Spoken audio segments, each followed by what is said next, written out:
All right, it's good to be here today. Thankful that the Lord has allowed us to come together. We'll tell you what, it's been hot out there. We had a nice little storm blow through suddenly yesterday. A few limbs down here and there, but the Lord provided protection, and thankful for that. We needed the rain. I know when that wind first started blowing, man, the little dust devils were going everywhere. And then as it rained a little bit, you could see the dust get to knock down. And so thankful that the Lord sent the rain. Thankful the Lord provided safety for us. Now we're going to be back in the book of Acts today, although we'll spend probably more time in Genesis than we do in Acts, but we will be in Acts chapter 7. Now we left off last week in verse 9. And just to recount what we're doing, right? Chapter 6 dealt with the election of the deacons and the need for them. We saw a little bit about Stephen and how he was a man that was full of the Holy Ghost, a man that had a good report and was honest and was wise. We saw that as the time progressed and he started to debate in the synagogue with the libertarians and others how that Jesus was the Messiah. And they didn't take too kindly to that message.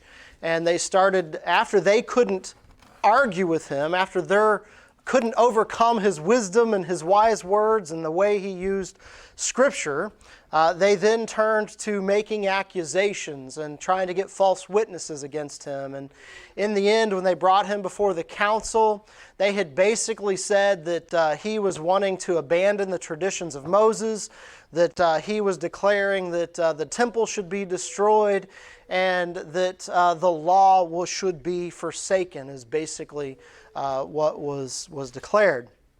Now, chapter 7, I could say is Stephen's defense, but to some degree Stephen may not be trying too hard to get out of this, so to speak, right? By the time this is done, he's going to look at them in the face and tell them that they are guilty of shedding the innocent blood of the Messiah. And so I don't know that a guy that's trying to get out of this is necessarily who you're seeing here. But he is absolutely confronting the accusations that have been made against him. And as he's doing this, he is really taking the opportunity to declare to them Jesus Christ. He's declaring to them basically, look, I know what the accusations are, but look, you need to understand, I know that Abraham was called of God. I know the promise that God made Abraham. I know the sign of the covenant that God gave to Abraham. I know that He called out our people into Egypt, and I know that He blessed them, and I know that He brought them out through Moses.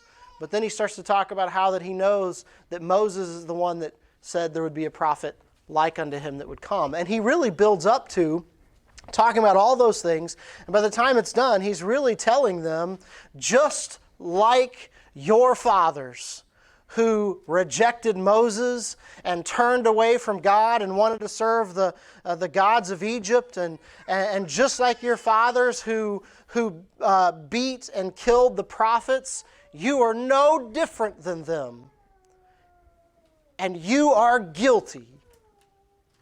And that's about as far as he got. Because at that point, they started gnashing on him with their teeth. And as he talked about Jesus sitting at the right hand or standing at the right hand of God, it was just too much for them. And they literally dragged him out of the city and they stoned him to death, right? With a guy by the name of Saul holding the coats of those that were stoning him. Now, what we're doing, we of course went over that summary already of Acts chapter 7, but we're backing up and we're actually walking through what it was that Stephen was preaching, right?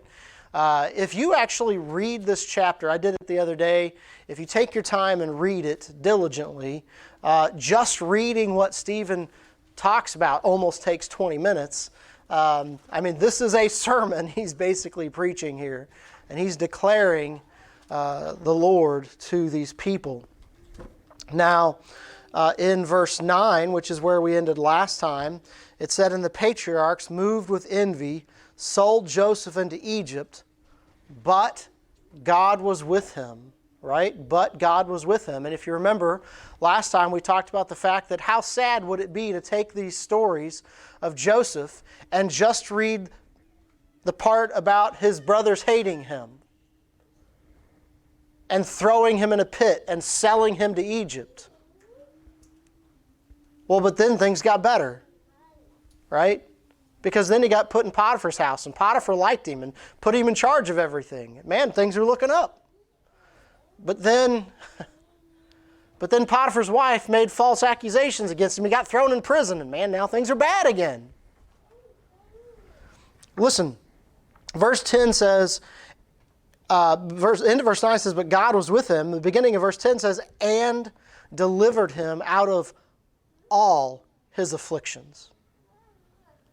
Listen, God didn't just deliver him, but God delivered him every time he ran into afflictions. He had this go wrong, God delivered him. He had this go wrong, God delivered him. He had this go wrong, God delivered him. God was getting him where he wanted him to be. If his brothers had not sold him into slavery, he would not have ended up in Potiphar's house. If he hadn't been in Potiphar's house, he wouldn't have ended up in prison. If he hadn't been in prison, he wouldn't have been there whenever they needed the dreams interpreted. If he hadn't interpreted the dreams, he wouldn't have been in a position of knowing, of being where Pharaoh could find out about him. Listen, what do you see here? You see God's hand moving. And you say, but that's a horrible story. I mean, man, look at what he suffered. Look at what he had to go through. Yeah. Man, if anything, it should give you hope. Because listen, sometimes you might go through things and you don't understand why. But man, stay faithful to God.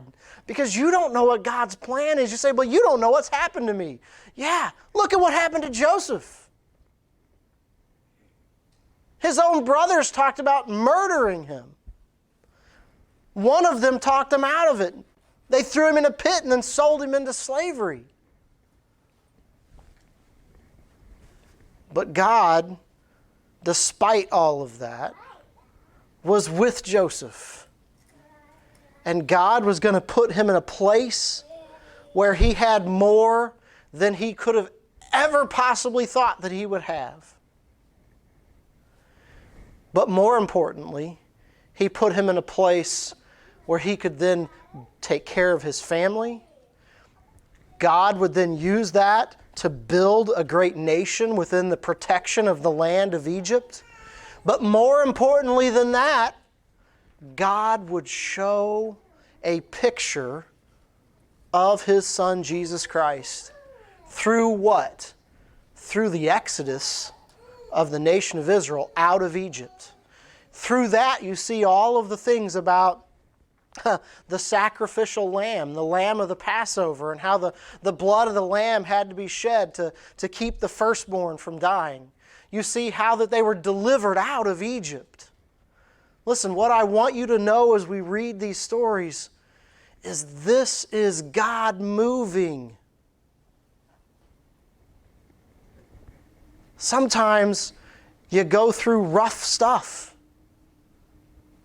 But man, when you stay faithful and true to God even through that, and you get out on the other end and you look back and you see how that none of the stuff that you have now could have happened if God hadn't taken you through what He took you through. So that's just a little side note as you think about this message. That's not even what Stephen's saying. But man, that is true. Now, God delivered him out of all of his afflictions in verse 10 and gave him favor and wisdom in the sight of Pharaoh, king of Egypt, and he made him governor over Egypt and all his house. You think about the power of that verse. What is Joseph's background? You can say, oh, well, hey, Joseph's an important guy. He is the favorite son of Jacob. Who's Jacob? I mean, me and you get it, right? Jacob is the grandchild of Abraham, right, who God has promised to be with. But let's back up on the world scene of the day. Who's Jacob? Jacob's a nobody. In the grand scheme of things, Jacob is, granted, his families grew and his possessions are starting to grow and things might be looking fairly good for him. But he's still really just a wanderer over there in Canaan. And by the time it's done, his son has favor of Pharaoh. Understand that in this day and age, Pharaoh, man, important guy, important place. And by the time it's done, he is in great favor of Pharaoh. It says, and gave him favor and wisdom in the sight of Pharaoh, king of Egypt, and he made him governor over Egypt and all his house. Now there came a dearth over the land of Egypt and Canaan, and a great affliction. Our fathers found no sustenance. But when Jacob heard that there was corn in Egypt, he sent out our fathers first. And at the second time Joseph was made known to his brethren, and Joseph's kindred was made known unto Pharaoh. Then sent Joseph and called his father Jacob to him, and all his kindred, 75 souls. So Jacob went down into Egypt and died, he and our fathers, and were carried over into Shechem and laid in the sepulchre that Abraham bought for a sum of money of the sons of Emor, the father of Shechem.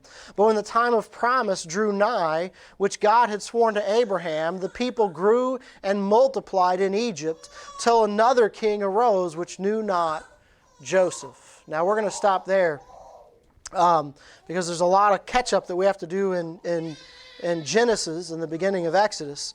But listen, what he just said is exactly what God said to Abraham. Remember, whenever we were going back through and we were reading in the book of Genesis about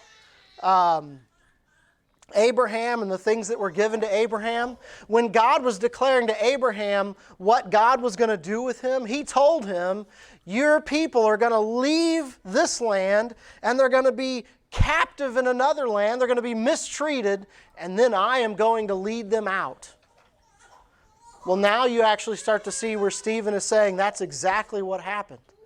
Because as God blessed Joseph and God gave him favor in the eyes of Pharaoh, right? What happened? Well, then there was a drought. Okay, so there's a drought. Well, now those patriarchs and their families, man, they're starting to starve and they need somewhere to go. Well, guess what? God sent Joseph on ahead to Egypt, put him in favor of Pharaoh, revealed to him what was going to happen in the next X number of years, built up this great supply of food, and now the people that need food have a place to go. And they move over into that land. But then what happens? They're there long enough that now there comes a king that doesn't know Joseph. And now he starts to deal subtly with the children. Exactly what God had told Abraham was going to happen is starting to happen. So let's take a look at these places that Stephen is talking about, right? Because he starts by saying that God was with him and delivered him out of all his affliction and gave him favor and wisdom in the sight of Pharaoh, king of Egypt, made him governor over Egypt and all his house. If you turn in the Bibles to Genesis chapter 41, Genesis chapter 41. Now I'm not going to read all of for time's sake, I'm not going to read all of the revelation of the dream, right? But I think you guys know the story well enough, right? What happened? Joseph was in prison. The guys had the dream. One was going to live. One was going to be restored to the king. One was going to be killed, right? He was supposed to remember Joseph, but then when he got put back into the place, he forgot Joseph. And in time, Pharaoh had this dream and he could not shake it. He could not get away from it. And he wanted to know what was going to happen. He wanted to know what it meant. Nobody could tell him what it meant. And then suddenly, this servant of his remembered his own dream. He remembered how that that there was this guy in prison that revealed it to him, and then that was portrayed to Pharaoh. He comes up, he's told about this dream, and basically in the end, it's revealed that what's going to happen is there's going to be so many years of abundance, and it's just going to be amazing, and there's going to be, like food's going to just be overflowing. And then at the end of that, there's going to be this extreme time of drought, and it's going to get really, really bad. Right? So what then starts to happen? This is where we're picking up. So if you look here in verse 37 of chapter 41, and the thing was good in the eyes of Pharaoh and in the eyes of all of his servants. And Pharaoh said unto his servants, can we find such a one as this, a man in whom the Spirit of God is? How did Stephen describe it? Stephen said that God was with him and delivered him out of all his afflictions and gave him favor and wisdom in the sight of Pharaoh, king of Egypt. Well, that's what you see. Pharaoh is saying, can we find such a one as this, in whom the Spirit of God is? Listen, this is a pagan king. This is a guy that worships all kinds of different things. And yet he looks at Joseph and he says, is there any man like this guy? Man, there's nobody like Joseph. It says in verse 39, and Pharaoh said unto Joseph, for as much as God hath showed thee all this, and there is none so discreet and wise as thou art. He sees in Joseph a man who's discreet and wise. That's exactly what Stephen is saying. He has found favor in the eyes of Pharaoh. It says in verse 40, thou shalt be over my house, and according unto thy words shall all my people be ruled. Only in the throne will I be greater than thou. And Pharaoh said unto Joseph, see, I have set thee over all the land of Egypt. And Pharaoh took off his ring from his hand and put it into Joseph's hand and arrayed him in vestures of fine linen and put a gold chain about his neck. And he made him to ride in the second chariot which he had. And they cried before him, bow the knee. And he made him ruler over all the land of Egypt. You see that? Stephen said, and he saw favor in Pharaoh, and Pharaoh made him governor over the land. That's exactly what we see here in Genesis chapter 41. 44, Genesis chapter 41, verse 44, and Pharaoh said unto Joseph, I am Pharaoh, and without thee shall no man lift up his hand or foot in all the land of Egypt. Just see how much power has been placed in Joseph's hand at this point, right? Literally, Pharaoh says, you are second only to me. I'm going to go around in my chariot, and you're going to have your chariot. People are going to shout out and cry out whenever you go by. And listen, nobody can make a decision in this land without you approving it. He is in charge, second only to Pharaoh. We learn that there's actually very few things that he didn't have control over by the time it was done. Like literally about the only thing that he didn't have control over is Pharaoh's priests. By the time it's done, he's making the decisions about the land and the cattle and everything.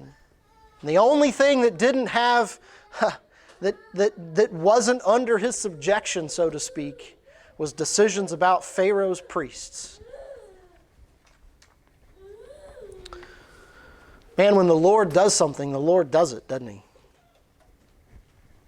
Now we see here also, as we look back in Acts, you can keep your hand there in Genesis chapter 41. But we see here, it says in verse 11 of Acts chapter 7, now there came a dearth. You know what a dearth is? I'm looking at the kids. Do you know what a dearth is? Yeah, it's not really a word that we use, is it? It's drought, but I'm guessing you guys might not really know what drought is either. Do you know what drought is? Oh, we know what drought is? Good. No rain. What happens when you don't have rain? Any idea? The ground dries up. It gets really dusty. What happens when the ground dries up? What happens to the grass? Man, it turns brown.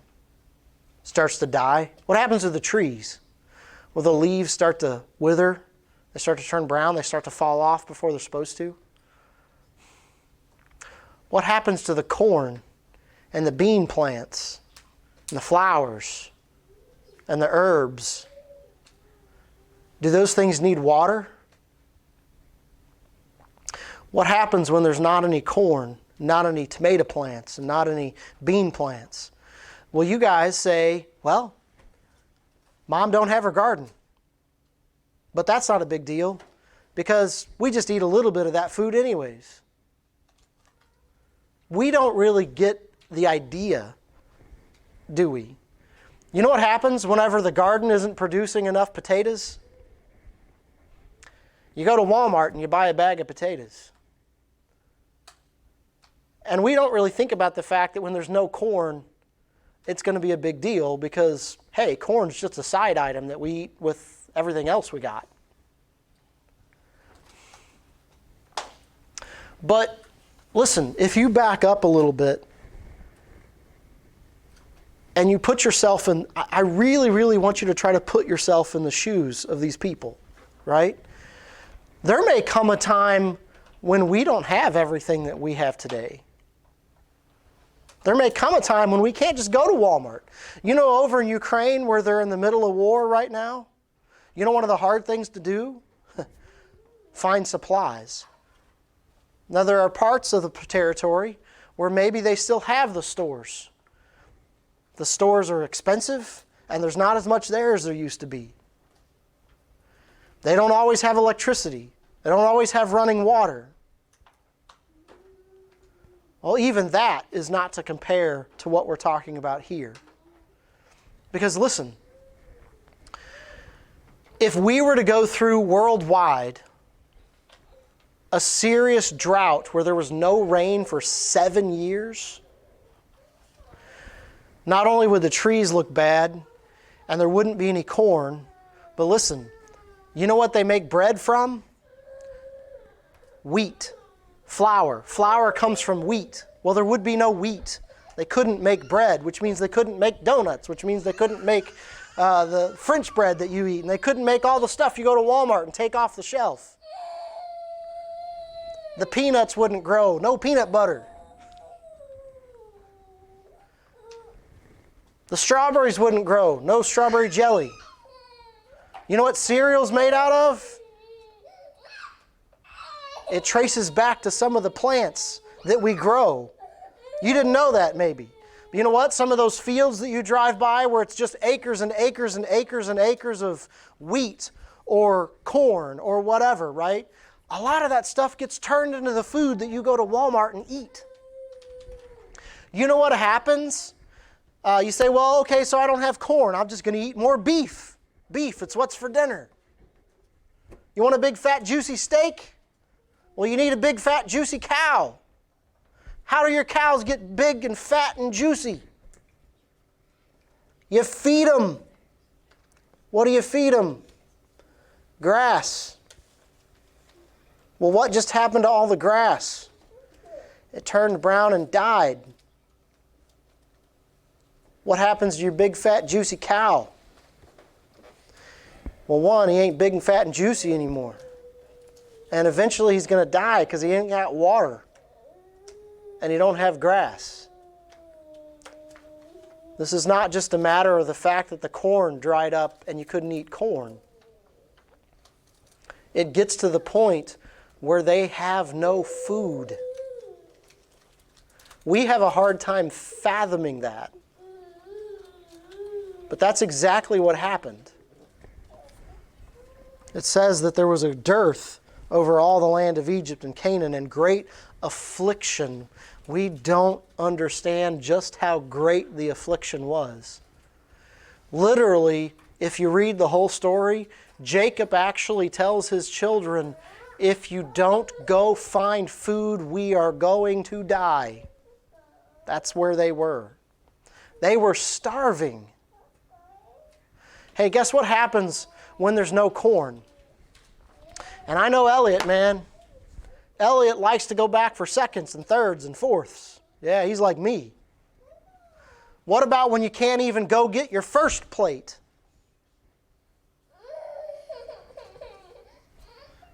And you got no water. Hey, guess what? Your cow that was big, fat, and juicy is now dying. Guess who else is no longer fat and happy? Yeah, the people.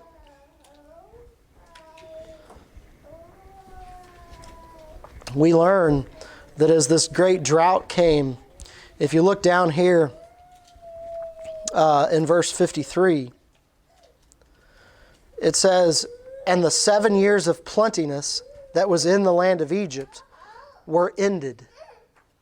Now what happened during that 7 years is that Joseph had everybody collect everything, and they saved all of the extra food. Hey, you know what would have happened? 7 years of plenty. If we hadn't known what was coming, what everybody would have done is they would have been partying and enjoying the fact that they had extra, and they would have been eating twice as much and giving twice as much to their cattle and doing all this other stuff. But Joseph said, nope, we're going to take this and we're going to save it. And we're going to save it for the time when we don't have anything. Right? So now the good times end. Listen, don't ever forget living in the present when things are great and wonderful, they may not be the same tomorrow. And Joseph planned, and he planned well. And the 7 years of plenteous that was in the land of Egypt were ended in verse 54. And the 7 years of dearth began to come, according as Joseph had said. And the dearth was in all the lands, but in the land of Egypt there was bread. Why? Because God had revealed to Joseph what was going to happen, and Joseph had made plans, and now even though the corn is dying, they can still make bread. Right? Verse 55, "And when all the land of Egypt was famished, the people cried to Pharaoh for bread. And Pharaoh said unto all the Egyptians, Go unto Joseph, and what he saith to you, do. And the famine was over all the face of the earth, and Joseph opened all the storehouses, and sold unto the Egyptians, and the famine waxed sore in the land of Egypt. And all the countries came into Egypt to Joseph for to buy corn, because the famine was so sore in all the land." This is literally how much plenty they had. That not only when all of the stuff that they should have been able to eat this year was gone, and the whole country of Egypt was able to eat from it, listen, all the surrounding countries started to come, and they had enough that they could start to feed them. And then you roll over to Genesis chapter 42. "Now when Jacob saw that there was corn in Egypt, Jacob said unto his sons, Why do ye look one upon another? And he said, Behold, I have heard that there is corn in Egypt. Get ye down thither to buy for us from thence, that we may live and not die. And Joseph's 10 brethren went to buy corn in Egypt. But Benjamin, Joseph's brother, Jacob sent not with his brethren, for he said, Lest peradventure mischief befall him. And the sons of Israel came to buy corn among those that came, for the famine was in the land of Canaan. And Joseph was the governor over the land, and he it was that sold to all the people of the land. And Joseph's brethren came and bowed down themselves before him with their face to the earth, which, by the way, was in and of itself the answer to a prophecy. Because earlier Joseph, remember the coat of many colors and how envious his brothers were? They were envious because he had had a dream, and he said, there's coming a time when you will bow down to me. That's exactly what just happened. Man, God knows so much about what's coming. And Joseph knew his brethren, but they knew not him. And Joseph remembered the dreams which he dreamed of them, and said unto them, Ye are spies, to see the nakedness of the land ye are come. Now we're not going to take all the time to read through this. We understand here that what happens is he claims that they're spies. He sends them back home, but he puts the money back in their bags, and now they're afraid to go back because it looks like they stole a bunch of stuff. Well, the famine gets worse. Now they're back. They've used up all the stuff they got from Egypt. It's time to go back, but they're afraid to go back. They got to take Benjamin, which, man, that's bad. That's not going to be good. They finally go back. Joseph ends up revealing himself to them. Now they're really scared.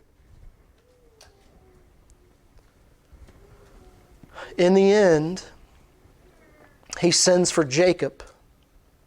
And Jacob comes. Now Jacob at first doesn't believe it until he sees all the stuff that Pharaoh sent with him. And all the stuff that Joseph sent with him. And the wagons and all the stuff. Because, man, this is not just to go get Dad. This is go get the whole family. And bring them back. So verse 12 of Acts chapter 7, but when Jacob heard that there was corn in Egypt, he sent out our fathers first. We just read that. And at the second time, I just mentioned that, Joseph was made known to his brethren, and Joseph's kindred was made known unto Pharaoh. That's a neat verse right there. It talks about how that Joseph and his family is made known unto Pharaoh. Well, we ended in chapter 42. You're going to skip chapter 43. That's basically some of this back and forth that's going on. Chapter 44 is where Joseph again tests some of his brothers on some stuff. And then when you get to Genesis chapter 45, we see here that it says, then Joseph could not refrain himself before all them that stood by him, and he cried, cause every man to go out from me. And there stood no man with him, while Joseph made himself known unto his brethren. And he wept aloud, and the Egyptians in the house of Pharaoh heard. And Joseph said unto his brethren, I am Joseph. Doth my father yet live? And his brethren could not answer him, for they were troubled at the presence. And Joseph said unto his brethren, come near to me, I pray you. And they came near, and he said, I am Joseph, your brother, whom ye sold into Egypt. Now, listen to this. Now therefore be not grieved, nor angry with yourselves that ye sold me hither, for God did send me before you to preserve life. Joseph has remained faithful to God in all of the problems that he's had. And when it finally starts to be revealed why he's here, Joseph has made the connection. God sent me on ahead for this very purpose, to preserve life. And he says in verse 6, there are for these 2 years hath the famine been in the land, and yet there are 5 years in which there shall be neither earing nor harvest. He tells them, look, you think it's bad now. We're only part way through. There's more to come. You go get Dad, and you bring him back here. And that's kind of what goes on. Now, if you skip down to verse 16, let's start in verse 14. And he fell upon his brother Benjamin's neck and wept, and Benjamin wept upon his neck. And moreover, he kissed all his brethren and wept upon them. And after that, his brethren talked with him, and the fame thereof was heard in Pharaoh's house, saying, Joseph's brethren are come. And it pleased Pharaoh well, and his servants. And Pharaoh said unto Joseph, say unto thy brethren, this do ye, lade your beasts, and go, and get ye into the land of Canaan, and take your father and your households, and come unto me, and I will give you the good of the land of Egypt, and ye shall eat the fat of the land. Man, you talk about a guy that is in favor of Pharaoh. He is just overjoyed that Joseph's brothers are in town. And listen, it's not just here. It says that, and Pharaoh said unto Joseph. It isn't even that Joseph said, hey, go get Dad. Pharaoh says to Joseph's brothers, you go get your dad and you bring him back here, and we will take care of you in the land of Egypt. God is blessing. I love this story. Because I told you one of my favorite chapters is in Psalms, and it just summarizes this beautifully, where it talks about how it sent Joseph on ahead to prepare for them. God moves individually in our lives while He is then moving in a family, while He's then moving in a city, while He's moving in a country, while He's moving in time. God can do something 500 years before is needed, all so that something can happen way down here 500 years later, 400 years later. Keep going, right? As you keep going, we're talking about how that this pleased Pharaoh and was made known unto Pharaoh. There's some verses further down in the chapter. I think if you get down, let's...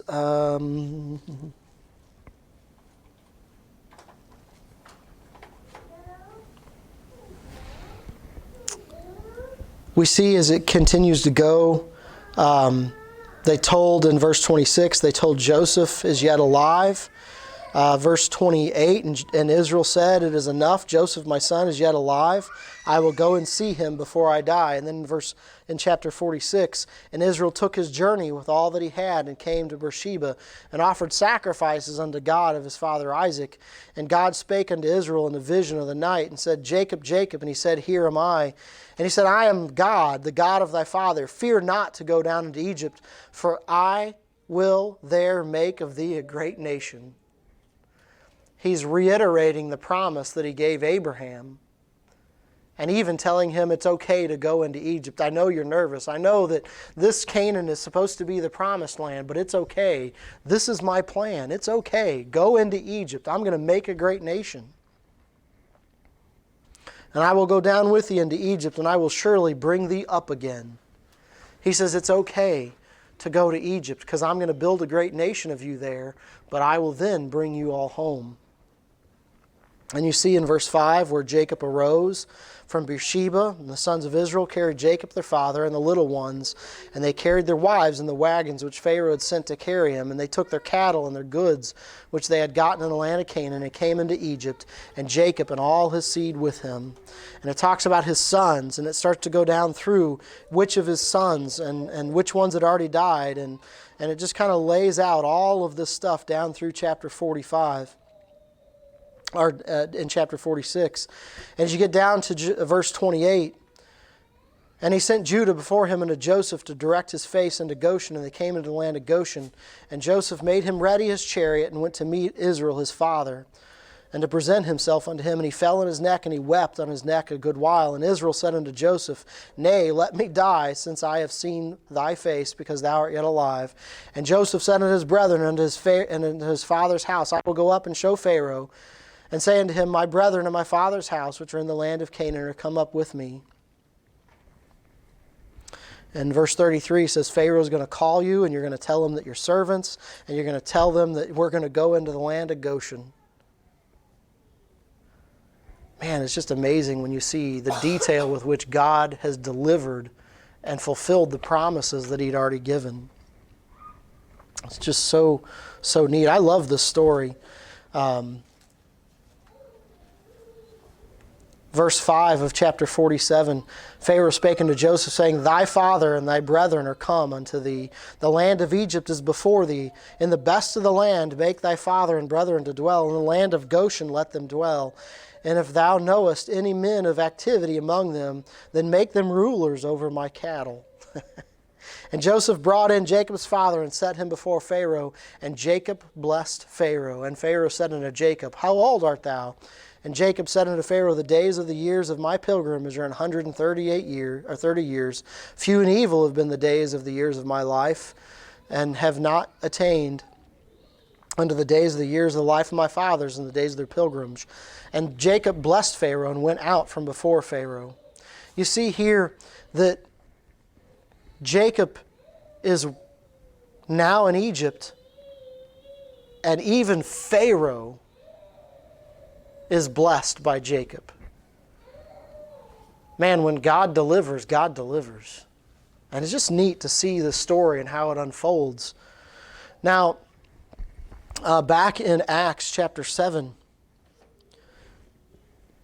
it talked about how we've went through in verse 13 that he was shown unto his brethren, and how it was all made known unto Pharaoh. Verse 14, then Joseph called his father Jacob to him and all his kindred and fourscore souls. That was actually in chapter 46, where it lists out all of his kids and his grandkids. Now there's some debate, because here Stephen says fourscore souls, whereas when you look back in Genesis chapter 46, there's reference to 66, and there's 10. which would basically be 66 and also 70, whereas this says threescore and 15. Some people look at this and say the Bible's wrong, the Bible got it wrong, or Stephen got it wrong. There's a couple different examples of ways that you can do these numbers.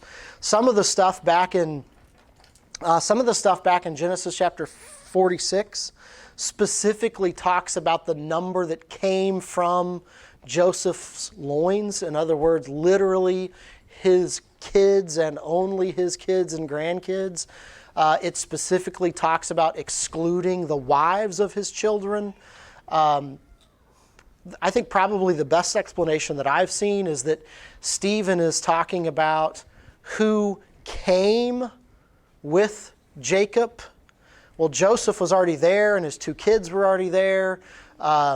If Genesis 46 wasn't counting Jacob's children's wives, well, then you got to do some interesting math, and you got to subtract the wives, and you got to subtract Joseph, and you got to subtract the 2 kids, and you got to add the wives back in when you do Stephen's account. And when you're all done, you basically end up with 315. You also have to take into account that back there in Genesis, there's a couple of Joseph's grandkids that have already passed away. There's also some indication there may be some people in the family, some extended family, that didn't come. So don't get too worked up about the fact that is it 310 or is it 306 or is it 315? Each of those, when you read those details, each of them uses key words that will give you an indication as to how it's doing that math. So don't get too worried about that. Verse 15, so Jacob went down into Egypt and died, he and our fathers. And then verse 10, and were carried over unto Shechem and laid in the sepulchre that Abraham bought for a sum of money of the sons of Emor, the father of Shechem. And when the time of the promise drew nigh, which God swore to Abraham, the people grew and multiplied in Egypt, which is exactly what God had told Abraham and exactly what God had told Jacob. You're going to go off into another land, but it's okay. I'm going to be with you, and I'm going to multiply you and make of you a great nation, and then I'm going to bring you out. Stephen is just recounting those things. Now, another conflict, by the way, and again, I'm going to mention this. We're going to close with these thoughts. Verse 16 says, so Jacob went down into Egypt and died, he and our fathers, and were carried over into Shechem, into the sepulchre that Abraham bought for a sum of money of the sons of Emor, the son of Shechem. Now, there's some indication here that is this a conflict, because when Jacob died, he was taken back and was buried with Abraham, but Joseph's body stayed in Egypt. And when they left, it said, take his bones with him. There's some indication here that Stephen is indicating that it wasn't just Joseph's bones that were taken out, but maybe the other brethren as well. Genesis doesn't really tell us. It does tell us specifically about Joseph.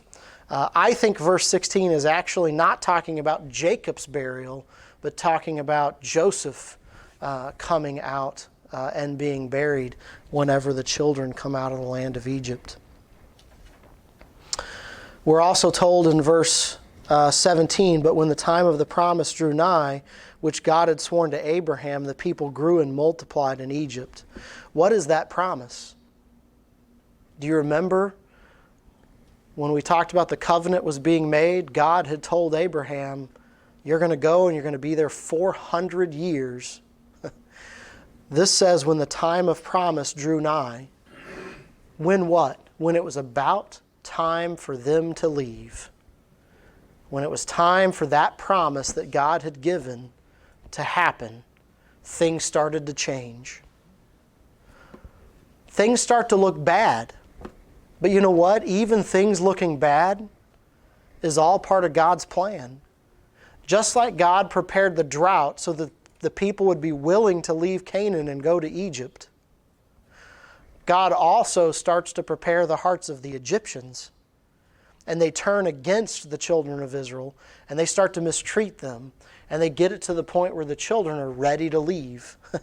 The drought got the people ready to go to Egypt, and now the treatment by the Egyptians is getting them ready to go home.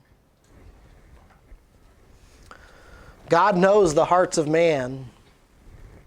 And God knows what it's going to take to get us to go when we need to go and to leave when we need to leave. And He's moving here in the hearts of these people.